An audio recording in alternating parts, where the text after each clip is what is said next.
everyone. It's Kelly with Women for One, and I am here for the Messy Brilliance show. And I am so excited to speak with my new friend and colleague, Tanya Lynn. Welcome, Tanya. I can't wait to get messy with you. Yes, I'm excited to get messy. Very excited, very. And I want to talk a little bit about what Tanya does and how she serves the world for every woman out there ready to listen and ready to take action in their life and be activated by Tanya. And I want to read it so I get it right, even though it's about being messy here.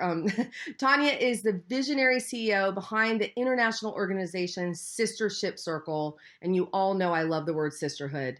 And it's a worldwide sisterhood movement empowering women to step into their beauty, brilliance, and boldness as feminine leaders. And she started training facilitators to use her proven 12-week circle program based on her best-selling book, Open Your Heart, How to Be a New Generation Feminine Leader. And she's also the author of How to Lead a Circle. And I really think right now in our world where women are being courageous and transparently sharing their truths with no shame and releasing that shame, we need more of your service and more of your work in the world. So welcome, Tanya. Thank you. Yes, the world is aching for circle right now. It is. It's so aching. So with that said, you know, at Women for One, we have women share their truths and their stories. So while we get messy and dive into that, can you tell us a little bit about where you came from? Yes. And it started really with a dark night of the soul. So I'll share that because I love to share the story. I was living in New York and moved back to San Diego, my hometown, and was like, all right, I need some girlfriends. So I started putting on these events. And that started as Women for Wellness, turned into Tribal Truth. And then June 2013, I made this declaration that I wanted to become a mother. And that scared me so bad because I was like, oh my God, you know, and so it was a confronting declaration in making me then do the really deep work. And while I was doing Tribal Truth, I kept wanting to go deeper and I was being pulled to really go really deep, but I was resisting it. And so this was that moment when I just fully surrendered, had a mentor take me through this 9-month process of going deep into the father and mother wound. So you did your own thing with the 9-month thing. That's so cool. Yeah. Yeah. Really, really confronting, very dark. And threw Tribal Truth away. I was like, I'm just focusing on my healing process. Emerged from that experience with a book. And it was March 2014. Put my book out there, met my husband. Wow. And started Sistership Circle. And so I took that book and turned it into the Circle program.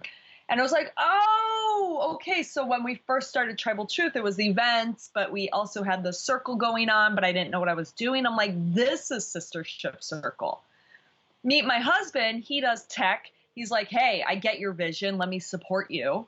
So he kind of came in and he's like, it's Tribal Truth. It's Sistership Circle. I'm like, okay. So just allowing it to unfold and working with him. And then we get pregnant 3 months later. So we're just like in it together and super messy and super beautiful. Yeah. And, you know, really navigating this commitment that we are kind of thrown into like an arranged marriage.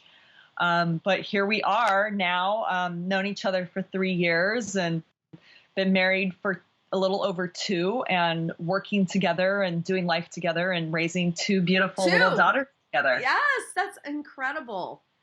Okay, what a great story. What an incredible story. So you're an entrepreneur, you're a leader, you're a mother, you're a wife, and this, you know, a lot of this happened, you know, very quickly for you after you made that conscious intention to dive into that darkness place, would you say? And really basically look at your shit, right? Look at what's going on.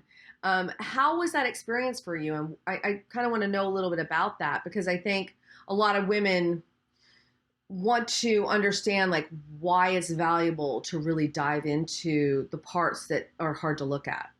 Well, it was like my identity was wrapped up in my business. So I was Tribal Truth. Tribal Truth was me. I couldn't make the distinction. And while we were doing these events and having these tribes all over the world, there was something that just felt off and something felt missing. And so when I met my mentor, he's like, you know, you've done all this personal development work on yourself, but you're kind of just skirting around the issue. Are you ready to go to the core of why you're so unhappy and miserable? And I'm like, yes, sign me up. And that was really confronting work. And I feel like I just kept avoiding that probably for about a 2-year period. And there was a point actually I had about 6 of my tribe leaders from different places around the world. And I showed up on that call crying. And they were like, oh my God, we feel so connected to you. And I was like, what? I was like, don't you want me to be the strong leader, you know, who's like drilling you on your goals and, you know, and being very masculine. And that was a wake up call. That was my first kind of encounter with the feminine, and learning how to be vulnerable and really then learning how to be part of the circle versus leading it from this, like the pedestal. Right. Yes. And so circle started to work on me. And then, you know, and then I actually started to then teach people how to lead circle. So, yeah, I mean, it's just, I feel like many of us are being called to do that deep, dark night of the soul work so that we really embody our work. Yes. And we're not talking heads and we're not in the masculine, but I think of it as a descent into the feminine. And that's what I had to do. I had to do this descent into the feminine to then reemerge out into the light and then integrate my masculine, because my masculine still serves me. It provides the structure. It has me be mission driven. You know, all the business skills. So it's like I had to then reintegrate that masculine part of myself with the feminine. And now I can lead from that place and lead from a place of congruency and being real and vulnerable and raw and authentic. And that's why I love you so much, because you also stand for that same thing. Yes, and that to I me do. is true. Yes. And I love the congruency part, but I really also love the integration of the masculine and feminine, because I know I've told you this. I believe that integration is the new feminine. And it's the new human being, right? It's in the gender identity now. It's like, it is who we are. We have to start integrating those parts of ourselves, being aware of them, looking at our issues with each of them, and making conscious choice around how we want to integrate them to move forward. And, you know, for those of you going, huh? Like, what does this mean? Because I really like to whittle it down to very practical terms. The way I look at it is, I got to look at, you know, in my book, it's like you've got half the book is about masculine and half the book is about feminine, but it's really about integrating those and making a choice on how to move forward. So with that said, how do you do that in your work? And like, tell us about your work with the program you have. Yes. So what has made Sistership Circle so successful is that we've created this structure. And every single woman who comes through our training programs is like, what I love is you've created this structure that I can rely on, that works, that's proven. And the feminine then can flow inside of that structure. So I think of the masculine as the glass and the feminine as the water in the glass. And the water will just disperse, which is like Shakti energy. Feminine essence is kind of all over the place until you put structure to it, structure and form.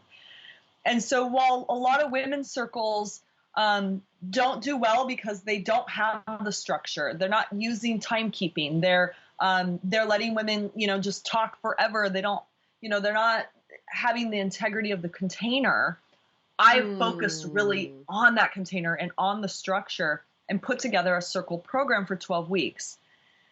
And then the feminine can emerge and flourish inside of that structure. And so that's really what I teach, is I teach that structure and how to create that and how to hold that container and allow the feminine to then emerge. And so what's happening is women are learning how to find their voice. They're building confidence in themselves. They're discovering what it means to be in their feminine power. They're learning how to be in sisterhood and collaboration with one another. So amazing things are happening inside that structure. That's so beautiful, because, you know, I've been in several I like the organic groups that just kind of occur, but there have been a couple of groups that I've been invited into, and one that I'm in now is incredible because I think the five of us in the group know intuitively a lot of the integration of the feminine and masculine, and we just do it organically, which doesn't happen with a lot of groups. And so I shy away from other groups because this group is so perfect in the way we balance our business and we state our needs authentically, but we have clear guidelines and we have that structure. Where I've been in other groups where one person tries to be the expert and then other women try to dominate, or other women become victims and everybody wants to caretake. I mean, it's so fascinating what happens with us as women and how we just dive into that space instead of understanding our feminine and masculine and moving into that sisterhood support from that true authentic place. Yes. Yeah. And I'll just point out that two pieces of structure and the container are, you mentioned it. Number one is agreements. So when you have very, very clear agreements, then we know how to relate to one another, and that helps uphold the integrity, right? And then the other one is timekeeping and allowing every single person to have equal time in their shares. And I think those two are really important. And I talk a lot about this in that book that you mentioned at the beginning, How to Lead Circle, which then kind of turned into everything that we do. So we have our book, How to Lead Circle, and then we have our How to Lead Circle startup kit, and then our course, where we teach you for 12 weeks, and then you actually get to be in circle with each other to practice and to really see how these distinctions play out within the real world. Can this be virtual as well for our online Yes. community? That's wonderful. Okay, I just was curious about that because I'd love to do an in-person circle. I had one years ago, but most of mine are virtual now, and I'm craving that. I've got my sisterhood, but to really have a circle where we hold space for one another instead of just getting together for cocktails and bitching about our lives, to really have that space of here's what we're going to do, here's our goals, like kind of a book club, but a sisterhood, right? A sistership. That would be amazing. And so can you talk a little bit about being a strategic activator? I love that term, and I'm sure you've been asked about it a lot.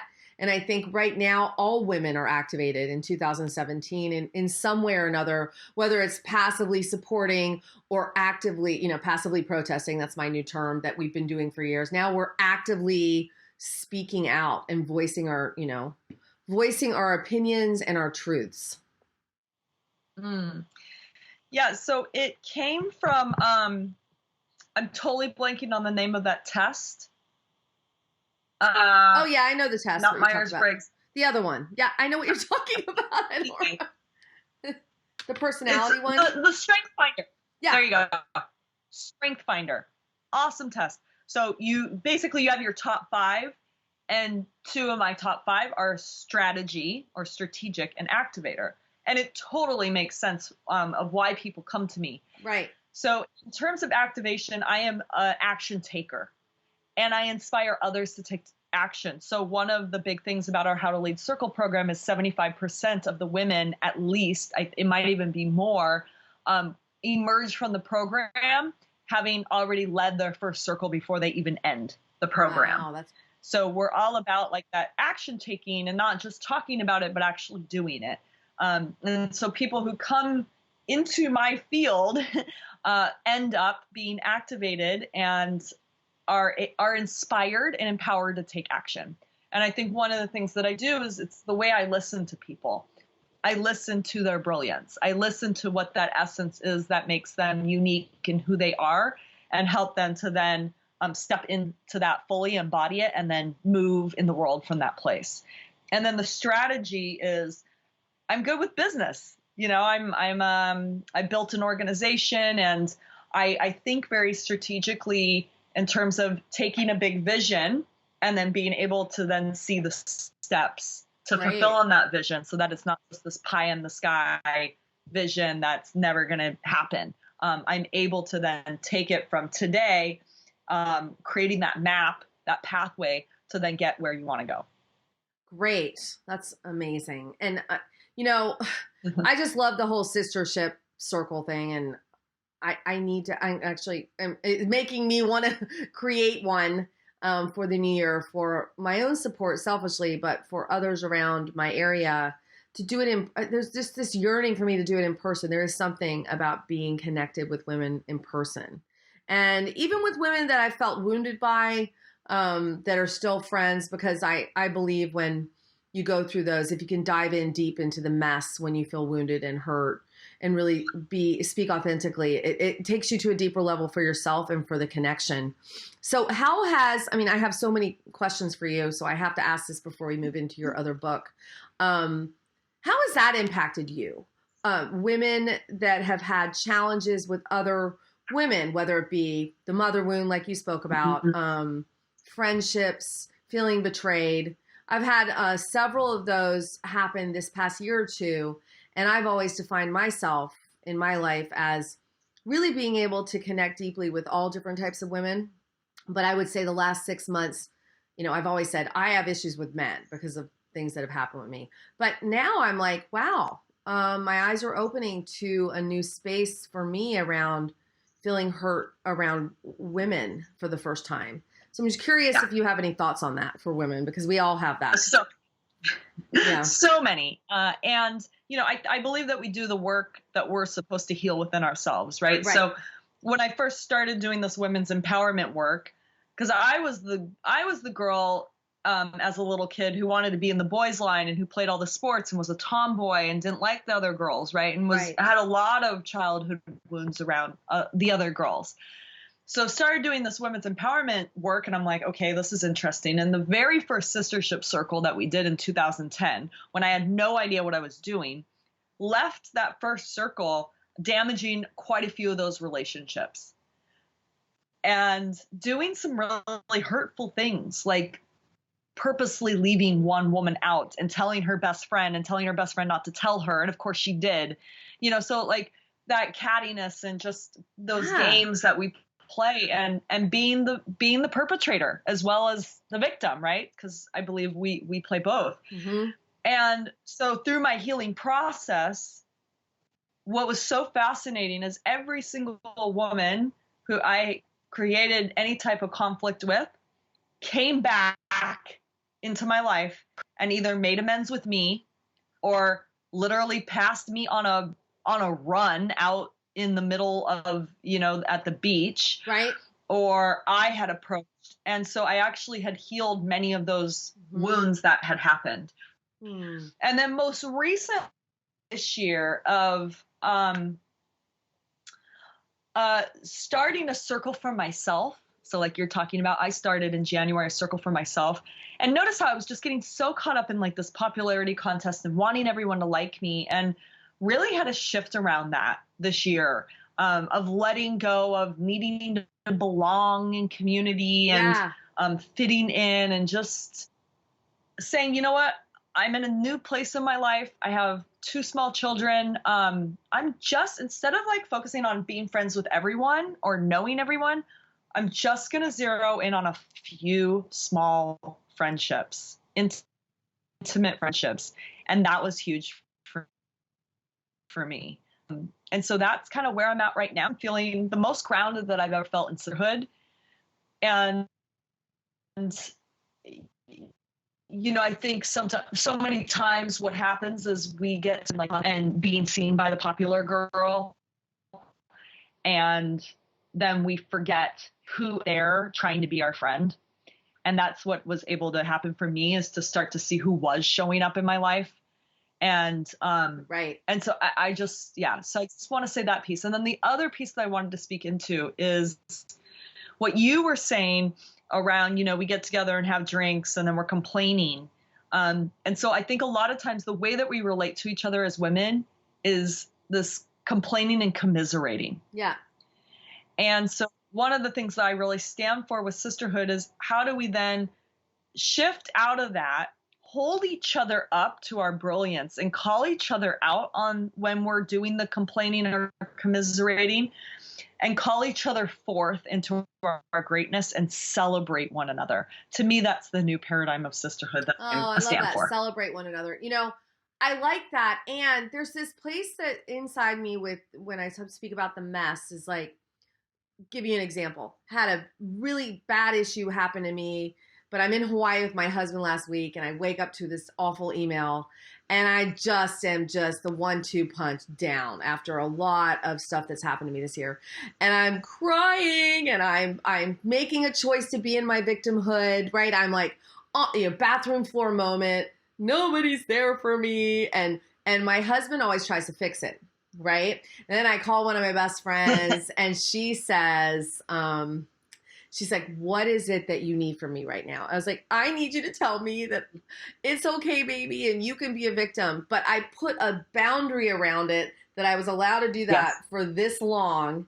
And then I moved forward. And I really felt like for the first time, I just took care of myself. I let myself be the little girl and be upset. But then I put my big girl panties on and really moved out of it more quickly than usual. And I'm wondering sometimes when you talk about like celebrating one another's wins and calling each other out, is there a time for that, please? Where we can just be ourselves and just be pissed, Yes. Okay.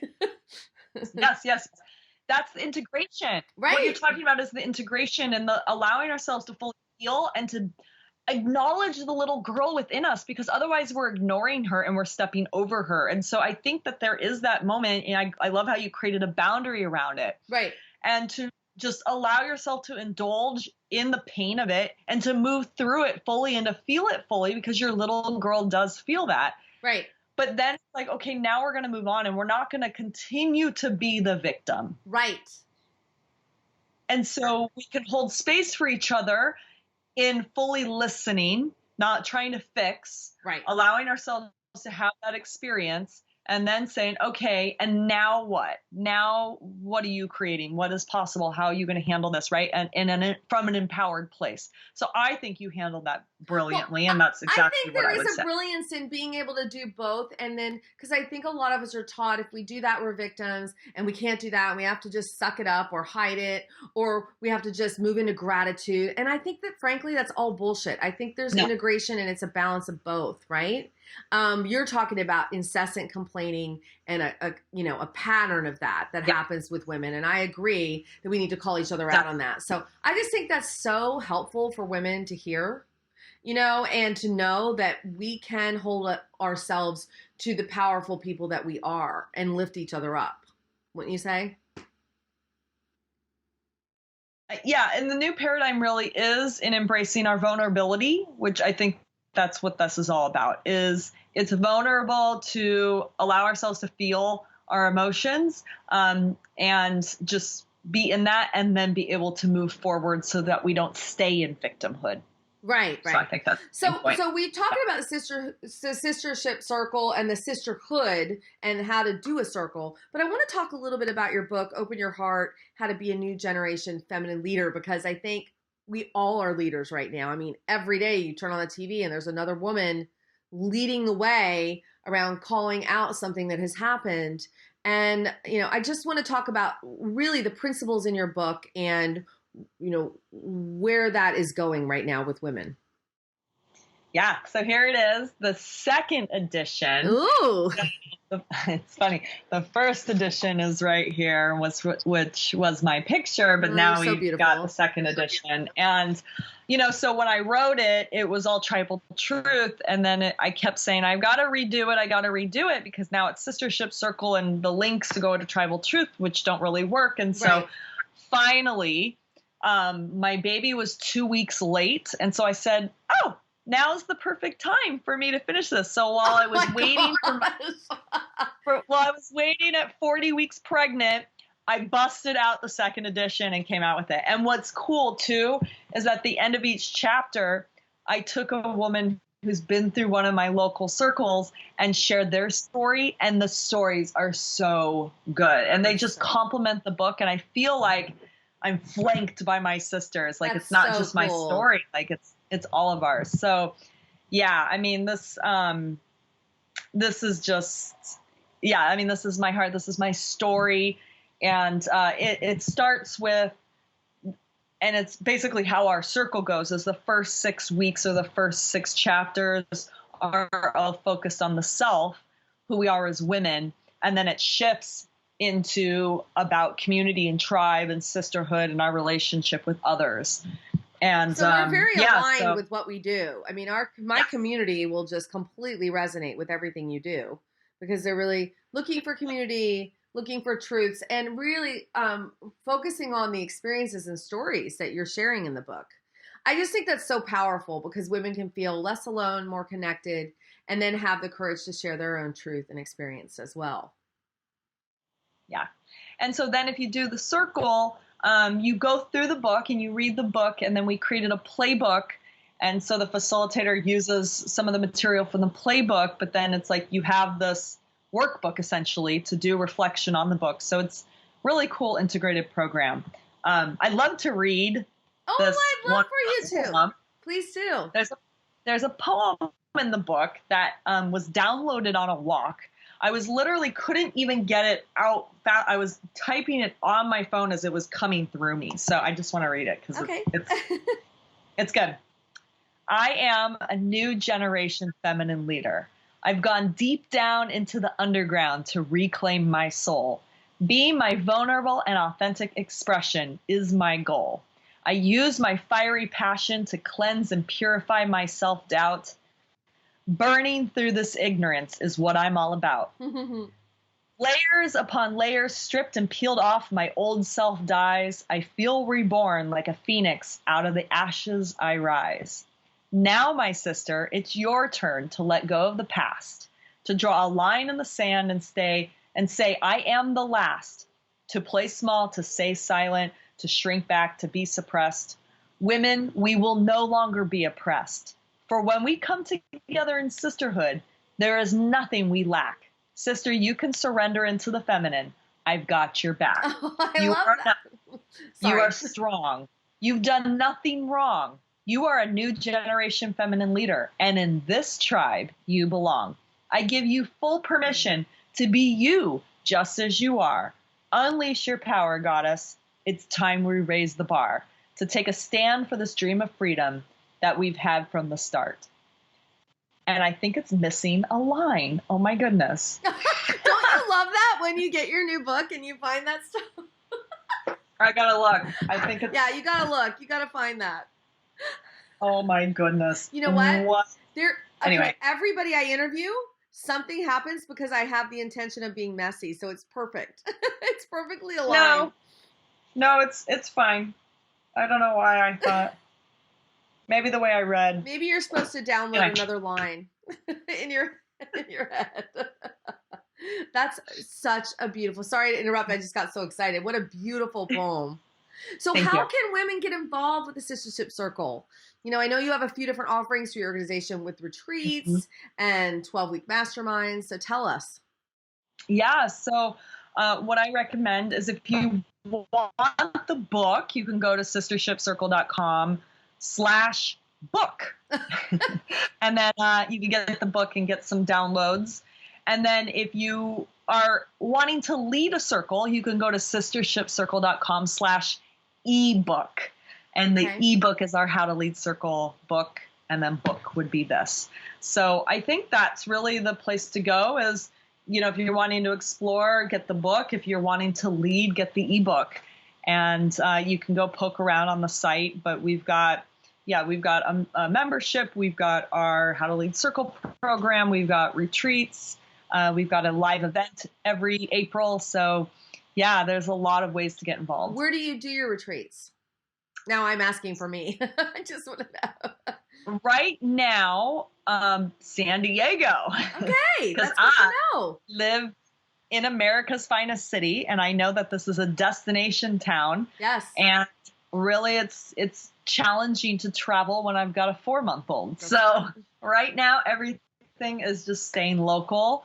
And I love to travel. I've done retreats in Peru and Sedona and other really cool spiritual vortexes. So once I'm no longer breastfeeding, I'll probably start that up again. That's wonderful. Well, I'd love to come to San Diego with you.